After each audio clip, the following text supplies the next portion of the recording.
பறவைகள் பற்றி சில அதிர்ச்சி அளிக்கும் உண்மைகள். பறவைகள் தூங்கும்போது கூட பறக்க முடியும்.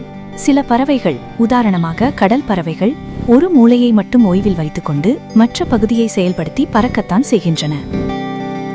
பறவைகள் பூமியின் காந்த களத்தை உணர முடியும். இடமாறும் பறவைகள் ஆயிரக்கணக்கான கிலோமீட்டர் தூரம் வழி தவறாமல் செல்லும் காரணம் இதுதான். ஹம்மிங் பறவை பின்னோக்கி பறக்கும் ஒரே பறவை.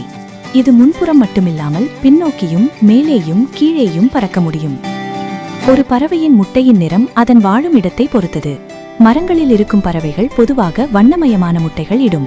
தரையில் இருக்கும் பறவைகள் சாம்பல் பழுப்பு நிற முட்டைகள் இடும். ஆந்தைகள் தங்கள் தலையை 270 டிகிரி வரை திருப்ப முடியும். அவற்றின் கண்கள் அசையாது, அதனால் தலையை திருப்பி பார்க்கின்றன. சில பறவைகள் மனித குரலை நகலெடுக்க முடியும். கிளிகள் மட்டுமில்லாமல் சில காகங்களும் மனித குரலைப் போல ஒலி செய்யும். வாத்துகள் தண்ணீரில் நனைந்தாலும் உடல் நனைவதில்லை. அவற்றின் இறகுகளில் இயற்கையான எண்ணெய் இருப்பதால் தண்ணீர் ஒட்டாது.